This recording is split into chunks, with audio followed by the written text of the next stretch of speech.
Hermanos, hermanas, quiero compartir la palabra del Señor. Con su ayuda lo haremos esta mañana. El sermón está titulado En memoria de mí.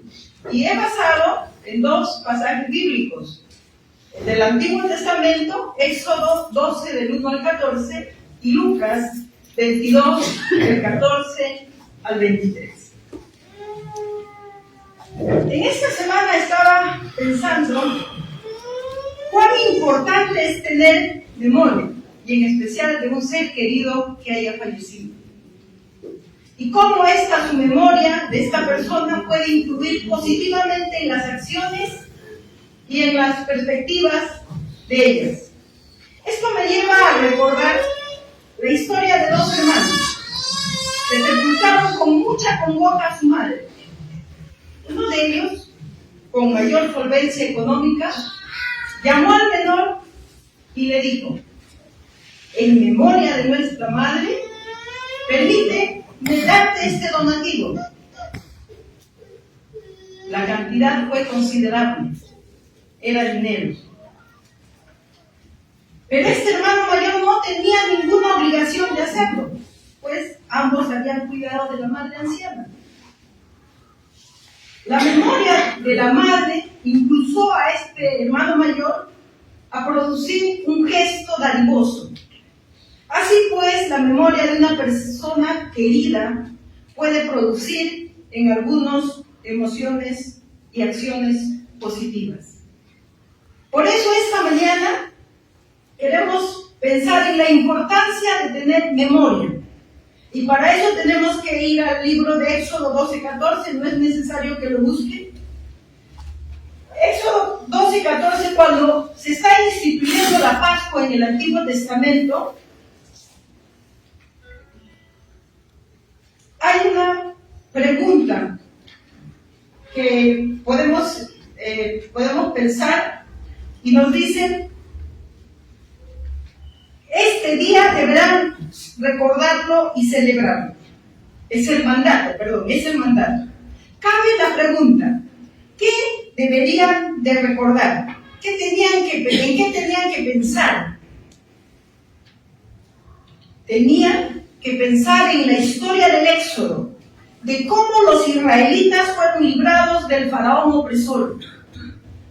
Así pues, la memoria en el Antiguo Testamento jugó un papel trascendental en la vida del pueblo de Israel. Era importante recordar los hechos maravillosos que Dios había hecho con ellos. Este recordar no era una iniciativa de las personas del pueblo. Dios les había dado la orden. Tienen que recordar el resto de sus vidas. Tenían que estar bien presente que la salida del Éxodo, tenían que tener presente que la salida del Éxodo fue un episodio trascendental en la historia de Israel. Era su liberación de la esclavitud. Se estaba formando una nueva nación. Por eso, todos los israelitas guardaban y observaban el ritual de la Pascua. Generaciones tras generaciones de los israelitas, por supuesto, guardaron esta celebridad de manera general, con algunos pequeños cambios. Y así llegamos al Nuevo Testamento. Encontramos a los judíos conmemorando con rigurosidad esta fiesta. Y lo vemos a Jesús, como buen judío y obediente de los preceptos divinos, observó esta fiesta. Esta fiesta que sería en particular muy significativo para él, para sus discípulos, y que estaría trascendiendo hasta ahora, hasta nosotros. Así pues, este sermón de esta mañana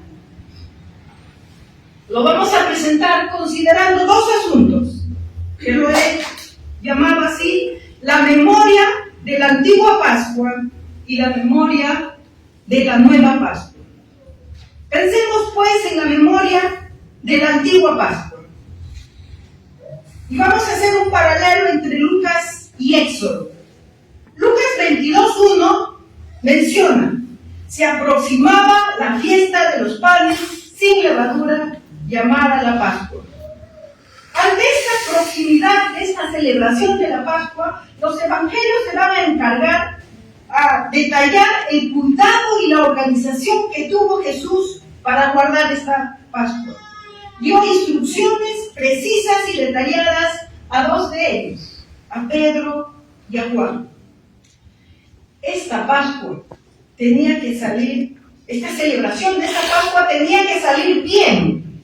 Así como nos preparamos nosotros para celebrar la Navidad, pensamos en el pavo, pensamos en el panetón, quiénes van a venir. Jesús también pensó cómo podría celebrar esta Pascua. Pero iba más allá. Esta Pascua era trascendental y se tenía que cumplir por un asunto importante. Jesús iba a ser entregado. Entonces, ni los sacerdotes, ni Judas, ni el mismo Satanás, por más que haya un complot, podrían impedir la celebración de esta Pascua.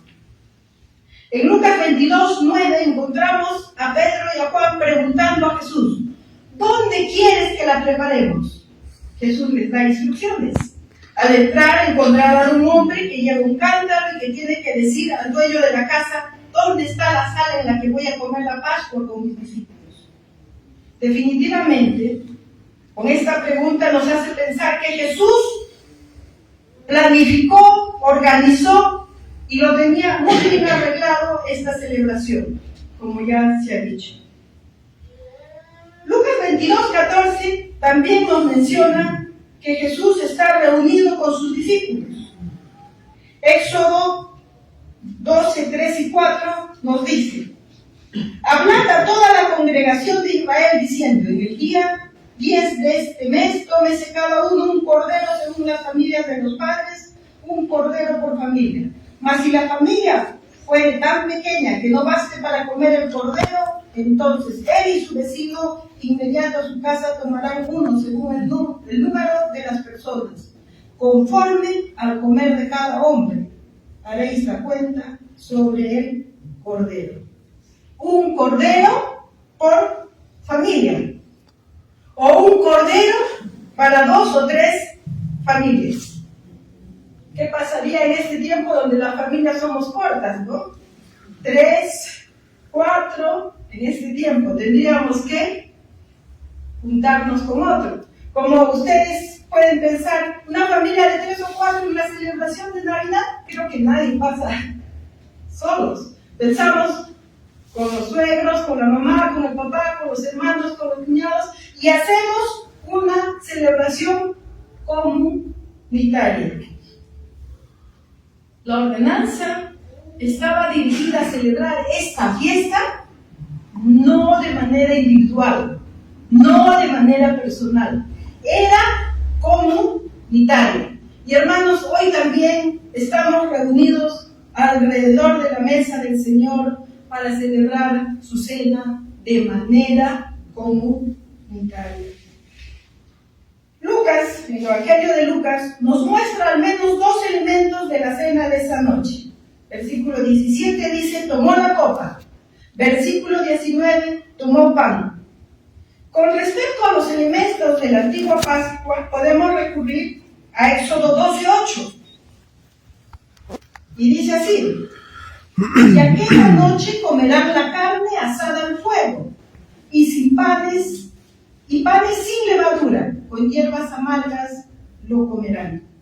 Entonces, los elementos de la cena eran los mismos: el cordero pascual, el pan sin levadura, hierbas amargas preparadas en una salsa especial y también vino y frutas. En Lucas 22, 14, 15, ubicamos a Jesús y sus discípulos sentados a la mesa, textualmente reclinados a la mesa. Cuando celebraban esta antigua Pascua, no era un desorden y no hacía cada uno lo que bien le parecía. Más o menos había un programa. Se nos dice que había la bendición, el recuerdo del éxodo, de cómo Dios los había protegido a los primogénitos israelitas con la sangre del cordero pintada en los dinteles y había herido a los primogénitos egipcios. También había un himno, entonces había un programa. Por supuesto que los elementos de la mesa tenían mucho significado e iban de la mano con el programa. Las hierbas amargas les tenía que hacer recordar de esa amarga esclavitud. Los panes sin levadura les hacían recordar que sus antepasados salieron de Egipto con tanta prisa que prepararon un pan sin una masa leudada. Esta celebración no solo era una comilona, por si acaso, también era un momento pedagógico. Los hijos preguntarían: papá, ¿por qué esta noche es tan especial? ¿Y por qué tenemos que celebrar cada año la Pascua? ¿Quién lo ha mandado? ¿Quién lo ha dicho? ¿Por qué no podemos cambiar? Entonces, según Éxodo 13:14, nos dice: cuando mañana te pregunte tu hijo diciendo, ¿qué es esto?, le dirás: Jehová nos sacó con mano fuerte de Egipto, de casa de servidumbre. Este momento era propicio, era oportuno para educar a los hijos, a las generaciones venideras, poniendo en la memoria las maravillas, las bendiciones. Era un buen momento para explicar la fe. No solo era un asunto de comer. Tenían que transmitir las enseñanzas, tenían que perennizar la fe. Ese tener memoria de la antigua Pascua les ayudaría a no olvidar el favor de Dios hacia ellos. Les impulsaría a guardar sus mandamientos, a poner su confianza en Dios Todopoderoso, a no ser rebeldes, a ser fieles. Pasamos al asunto número 2, la memoria de la nueva Pascua. Con respecto a esta institución de la nueva Pascua, quisiera resaltar cómo Lucas lo va narrando, cómo Lucas lo va explicando.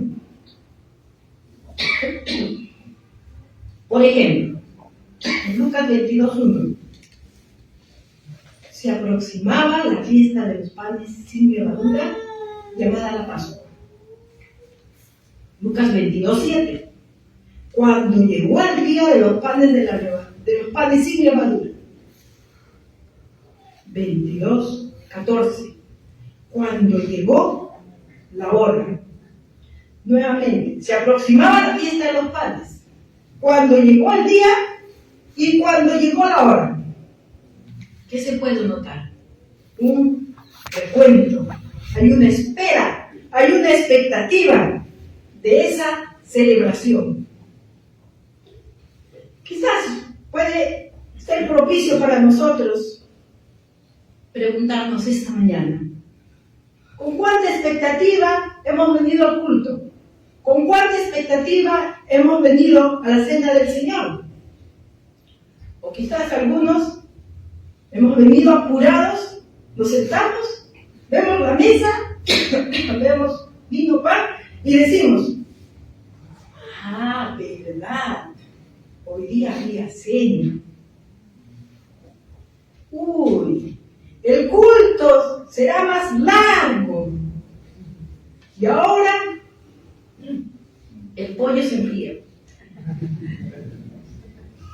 El esperar la cena cada primer domingo del mes debe generar en nosotros una expectativa reverente, amorosa, comunitaria. Seguimos con el versículo 14. Cuando llegó la hora. Lucas es muy cuidadoso al precisar cuando llegó la hora, cuando señala este momento. Nos muestra así pues la importancia de este suceso. A partir de esa noche, lo que pase repercutiría para la humanidad. empezando con sus discípulos de aquel momento y extendiéndose a los creyentes de todos los tiempos. Muchas gracias por el agua. No sé si va a empeorar o va a mejorar, pero lo tomo, hermanos. Me parece que esta llamada, la hora, podría incluso involucrar no solo ese momento, los 60 minutos, sino todos los sucesos, jueves, viernes, sábado y domingo de resurrección. Por eso se llama Semana Santa. También me llama la atención un detalle, y quizás sí se puede ver en nuestra lectura, que dice: se sentó a la mesa y con él los apóstoles. Yo noté un asunto de protocolo. Notemos la secuencia. Primero Jesús y luego sus discípulos. Las personas se sientan, se sitúan según su jerarquía en las reuniones o ceremonias. Tengamos presente, pues, que en esta mañana, celebrando la Santa Cena, Jesús es el centro de la atención. Jesús es primero, luego nosotros. Jesús es la persona principal en esta celebración. Jesús menciona, versículo 15: he tenido muchísimos deseos de comer esta Pascua con ustedes antes de padecer. Versículo 15. Es Jesús quien toma la palabra. Es Jesús quien inicia esta celebración. Por eso, toda esta programación y coordinación de parte de Jesús para llegar a este punto culminante. Jesús, al decir antes de padecer, nos muestra que Él es consciente de ese sufrimiento y ese sacrificio son inminentes. Falta poco para Él. Es más, está marcando el inicio de una nueva Pascua. Pero una nueva Pascua que ahora se debe de entender a la luz de su muerte, a la luz de su sacrificio. Versículo 16. Pues les digo, no volveré a beber del fruto de la vid hasta que venga el reino de Dios. Hermanos, estas palabras no son de pesimismo. No está diciendo, lo siento, esta noche me van a apresar, después voy a morir y no volveremos a vernos jamás. No, son palabras de aliento, de optimismo. Volveremos a vernos a pesar de mi muerte. No volveré a beber del fruto de la vid hasta que venga el reino de Dios. En esta nueva Pascua, que así lo hemos llamado para este sermón, Jesús son los elementos de la mesa pertenecientes a la Pascua antigua: el pan y el vino. Y ahora es el momento cumbre. 19. Tomó pan y después de dar gracias, lo partió y se lo dio a ellos y dijo: esto es mi cuerpo entregado por ustedes. Versículo 20. Esta copa es el nuevo pacto en mi sangre que es derramada por ustedes. Hermanos, cuando estamos participando de la cena, con el pan estamos trayendo a nuestra memoria el cuerpo de Cristo ofrecido en la cruz por nosotros, pecadores. Y con el vino que se bebe, traemos a la memoria la sangre de Cristo derramada por nuestras culpas. Con estos dos elementos, pues, anunciamos la muerte expiatoria de Cristo en nuestro favor. Si en la Pascua antigua se recordaba la liberación de la esclavitud, esa esclavitud que amargó sus vidas con dura servidumbre. Ahora, nosotros en la Pascua Nueva recordamos el sacrificio de Cristo, que con su muerte y con su vida somos librados de la esclavitud del pecado. Ese pecado que amargó y destruyó también a la humanidad.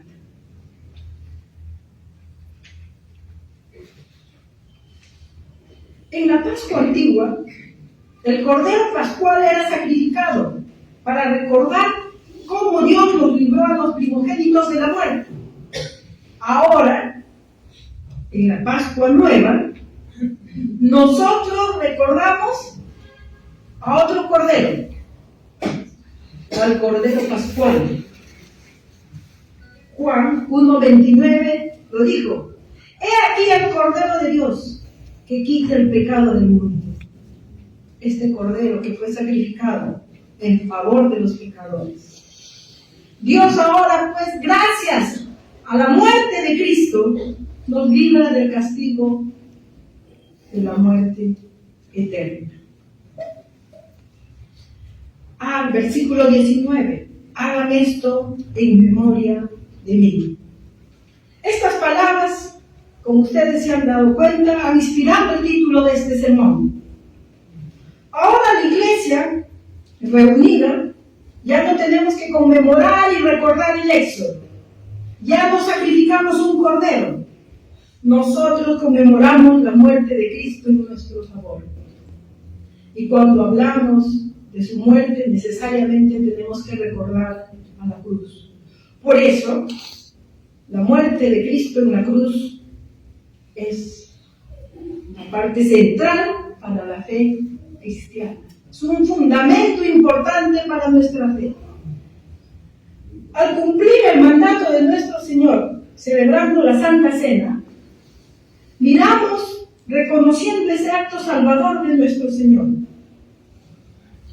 Y ahora no solo miramos la cruz, sino seguimos mirando hacia adelante. Ahora tenemos una mirada escatológica, tenemos una mirada hacia el futuro, hasta que se manifieste en su plenitud el reino de Dios. Esperamos pues ese momento, cuando Jesús se vuelva a reunir con sus discípulos, y no solo con sus discípulos, hermanos.